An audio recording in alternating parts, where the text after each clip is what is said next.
They stole his first term as president.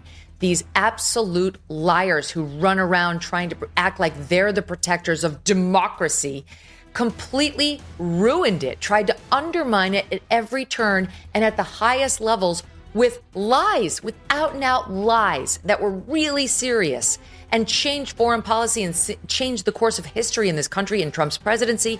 And there must be accountability. There has to be actual criminal accountability for those who lied. And I can't wait to see this administration do it. And that was the same attitude that Obama had towards Biden. Obama thought that Biden would eventually everything up. And that's eventually actually what happened.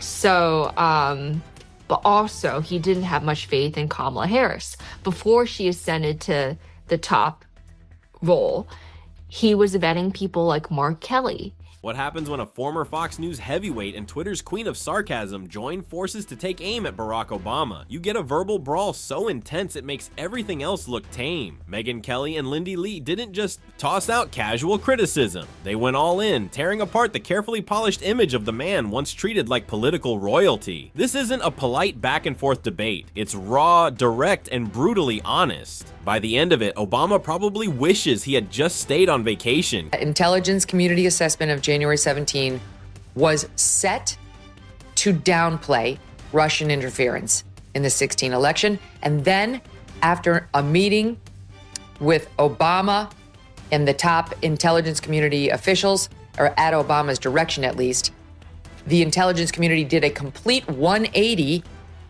and played up Russian interference instead of playing it. For years, Barack Obama's image was marketed like the most expensive perfume in the world. A sleek design, glossy promotion, an appealing name, and a price so high it left people wondering if they'd actually bought anything at all. Crowds lined up for years to get a whiff of hope and change, believing they were part of an exclusive, high-end political brand. We're hoping for.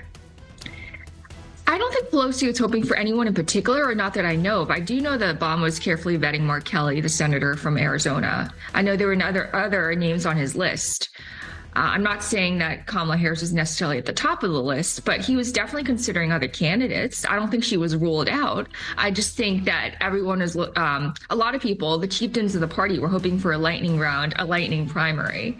And President Biden essentially preempted that by issuing his endorsement 30 minutes after he dropped. But here's the problem. With perfume, the scent always fades. And when it does, what's left behind often doesn't live up to the hype. That's exactly what's happening now, thanks to an unlikely duo stepping in to expose the cracks. On one side, Megyn Kelly, a sharp and precise analyst known for cutting through political spin with ease. More fuel on the fire that there's a potential, maybe a divorce or some sort of rockiness going on in the Obamas relationship. They both posted these mirrored, very choreographed Valentine's Day messages on X, but he was just seen at an LA, the basketball team. What's it called? I can't remember the name. The Clippers, thank you. Game without her. And the LA Clippers. And on the other side, Lindi, Twitter's fire starter. She doesn't just roast, she destroys reputations with a mix of sarcasm and memes that spread faster than celebrity scandals. Two very different personalities, one common target, Barack Obama. Megyn comes in with her calm but detailed style. No shouting, no rage, just calmly laying out evidence, almost like an auditor going through your financial records. What were you telling your mom, and how soon was it? After the election? Like, a week or two. When it wasn't at that point, I was just asking questions. Like, it wasn't even. I was like, "What happened to the $2.5 billion we raised? Why did we spend it on Beyonce? Why did we spend 2.5? Why did we spend millions of dollars on Oprah?" Like, legitimate questions that needed to be answered. But the amount of hate I got for that was just overwhelming. And the final straw, the moment that I knew that I needed to leave, was actually around Christmas Eve, when the chair of the party, he's the biggest clown that the Democratic Party has ever, like, honestly, in recent history. Her way of dismantling Obama's carefully crafted image feels almost surgical. Remember that glossy branding of unity and hope? She points at it, smirks, and then peels back the packaging to show what's really inside. Policies that left the middle class buried under bills, foreign policy choices that aged badly, and a cultural divide that only deepened despite promises to close it. Obama, she argues, was like the man who sells you a dream vacation, but forgets to mention the hotel is crawling with bedbugs and has no Wi-Fi. And she's got examples. Take his foreign policy, hailed as a peacemaker, yet his legacy is full of drone strikes and unfinished wars he claimed he'd end but never did. Instead of no drama Obama, Megyn paints him as no accountability Obama, and once out of office, straight into billionaire luxury. The elevation of Barack Obama was important to the left in this country. It was important to them. It was, you've made this point too, they were working something out of their own, about their own history, their own feelings, race, and so on. And factoring in, yes, point taken that Sheila is half Japanese too, but also half Dutch. So she looks white. So a white-ish ex-girlfriend fantasizing about having gay sex, that was not part of the program. No one would have any interest in that. They only wanted to elevate the 2004 Democratic National Convention speaker. There is no red America. There is no blue America. There is only the red, white, whatever. The United. Megyn highlights the irony. The same man who once claimed to stand for everyday Americans now makes Netflix deals worth more than the yearly budget of some small nations. It's almost comical to see the hope and change champion relaxing on yachts while young graduates drown in student debt. It's like finding out your personal trainer secretly runs a donut shop, and the media. Megyn spares no punches. There either, she criticizes journalists for endlessly protecting Obama. Every failure was downplayed, every bad decision painted as brilliance. In her view, the media built him into an untouchable figure. But her point is simple. If his presidency was truly the golden age, then why are so many Americans still searching their couch cushions for spare change? You pretend to hate Trump, but it's just a gag. It's just a show. It's a charade. You saw Obama yucking it up with him at someone's funeral, at Jimmy Carter's funeral. Democrats pretend to hate Trump. At the end of the day, they crave him. They're obsessed with him. They need him for their fundraising machine. They need him for their raison d'etre. Without Trump, they would have no rudder. They would be even worse off than they are. Trump is their lodestar. It's their reason for existence. They're obsessed with the man. So they're not trying to protect themselves. They have no other reason to exist at this point because their party is their party basically, it's in shambles. Then comes Lindi Lee. She brings the complete opposite energy, while Megyn slices with precision. Lindi storms in with fire. Megyn sounds like the seasoned political analyst. Lindi sounds like your brutally honest friend, live tweeting every embarrassing detail of your ex's new dating profile. She doesn't just question Obama's legacy, she ridicules it. She mocks the endless speeches, the polished image, the celebrity aura that made politics look more like a Netflix drama series. To her, Obama wasn't really a president. He was a lifestyle brand. From the perfect suits and polished smile to the Spotify playlists, everything felt staged. And she doesn't let progressives off the hook either. The young activists who once idolized Obama ended up with watered-down policies and broken promises. He got the standing ovations, but real change never came. Hope, as she puts it, turned into coping. No, because when we aren't, folks think we're divorced. Look, these are the kinds of things that I just miss, right? So I don't even know this stuff's going on. Right. And then somebody will mention it to me, and I'm all like, what are you talking about? People think that they're on the outs because they're not always in the same room together, Maureen. That's what she would like people to believe. Like she had what, 1 or 2 public appearances without him, and that's what led to the divorce speculation. That's not quite it, my dear. It's what are the things? Oh, your words. It's your words that led us to believe you can't stand him. Lindi's power comes from her internet sharpness. Her attacks aren't just arguments, they come packaged as viral memes and brutal one-liners. She twists Obama's famous slogans into jokes. Yes, we can becomes, well, we tried. She reminds people that behind the charm, his record looks unfinished, like a PowerPoint presentation with half the slides missing. Where Megyn dissects carefully, Lindi smashes loudly, yet their approaches blend into the same bigger picture. Obama wasn't a flawless leader. He was a carefully packaged brand, and together their different styles rip off the wrapping paper. Megyn lays down the facts and figures. Lindi delivers the cultural punches. One says, look at the receipts. The other says, look at the vibe. The combination makes Obama's once untouchable image look more like a deflated birthday balloon. And here's the twist. Megyn leans conservative. Lindi is progressive. Normally they'd be fighting each other, but now they've joined forces against Obama. It's like a cat and a dog teaming up. You don't see it often, but when it happens, the result is pure destruction. And it was Obama. He was elected when I was 17 years old, so I was fully indoctrinated. I went to Princeton. It's like a very, very liberal bastion. Being a conservative there was a blemish. You just couldn't. I can think of like 2 conservatives, 2 Republicans. It was just not a thing you could do. It was the age of Obama. People were enthralled by him. So it wasn't an option to be a Democrat. I actually didn't realize until recently that I could be a Republican.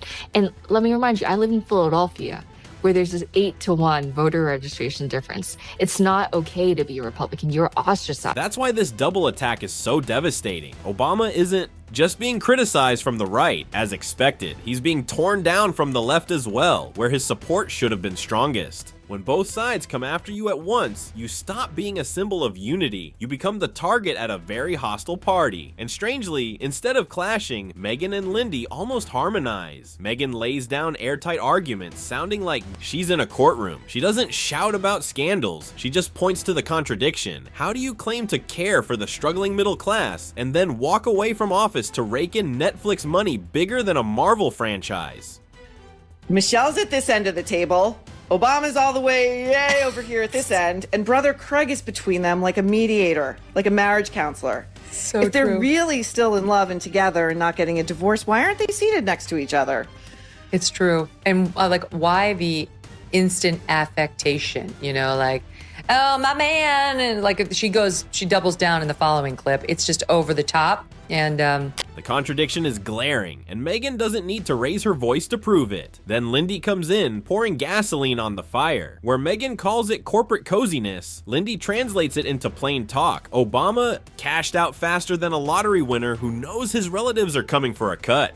She mocks his book deals, his mansions, his luxury lifestyle, all while younger Americans can't even afford groceries or rent. To her, it's not just hypocrisy, it's hypocrisy so obvious you could print it on a t-shirt. That's the rhythm of their takedown. Megyn sets up the facts. Lindi crushes it with humor. Megyn frames the argument. Lindi makes it unforgettable. She even compares the press to fangirls at a concert, nodding along to every speech as if Obama were a rock star. Imagine reporters waving glow sticks during foreign policy updates. Absurd, but it proves her point. A lot of people say it was Obama's 3rd term. There's rumors of, and these are friends of mine that are moderate Democrats, say that they thought it was Elizabeth Warren running it. They thought it was Bernie Sanders running it. But I think the general consensus, if you asked, the majority of the population, they think it was Obama's 3rd term. It was for sure Obama's 3rd term. I don't think that's even a question. I don't think anyone... It definitely was. And that's why you saw Obama fighting for his dear life. Megyn backs everything up with receipts. She shows the double standard. Other presidents get grilled and dragged for their failures. But Obama always seemed to escape. Drone strikes were brushed aside. Economic struggles excused. Social divides reframed as complicated. Megyn doesn't have to shout. The facts speak loudly enough. And Lindi amplifies it with comedy. Welcome to the Megyn Kelly She Show. jokes that Obama could show up to a press conference in Crocs and a Snuggie, and reporters would still call it a bold fashion statement. It's ridiculous. But that's exactly her point. The press never wanted to break the illusion. Today we are bringing you what's an striking exclusive... here is that their criticisms don't cancel each other out. They build on each other.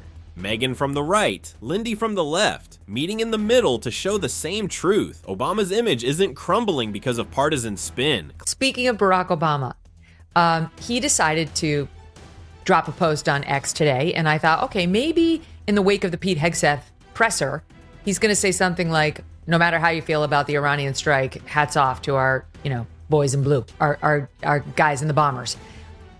he went a different way. This is what it was. Curious how you're thinking about this eulogy specifically in the moment and all the tensions that you just brought out. I didn't even want to talk. I was so mad. Part of the reason I think It's collapsing because the myth never matched the reality. When voices from opposite sides suddenly agree, you know something doesn't add up. It's like finally watching a magician get exposed. For years, everyone cheered the tricks. But now Megyn is pointing out the hidden trap doors, while Lindi shouts from the back, and the rabbit's fake too. The illusion is gone, and the crowd realizes they paid too much for the show. And this isn't just about history. Obama may be out of office, but his influence still hangs over the Democratic Party. He's the quiet mentor behind the curtain, whispering advice to the next wave of leaders. But if both Megyn and Lindi are poking holes in his credibility, what does that mean for the future? Megyn frames it as a betrayal of expectations. Lindi frames it as the ultimate scam. Together, they suggest that maybe America bought into advertising, not actual change. That's where the sting hits hardest. Normally, the left defends Obama when the right attacks, and the right laughs when the left criticizes him. But here, both are hitting at once. His fourth term, he's fighting for his own legacy. The relationship between Obama and Biden is most reminiscent of that between LBJ and JFK. JFK had little respect for Lyndon B. Johnson, but he picked him anyway because he wanted to win the South. He wanted to win Texas. But he had very little respect for LBJ's intellect. JFK was surrounded by his Harvard brain trust, and he had immense disdain for LBJ's Texas Hill Country vibe. And that's the part Obama can't escape. When both sides join forces, there's nowhere to hide. It's not red versus blue anymore. It's truth versus illusion. And the funniest thing, Obama himself isn't even in the room.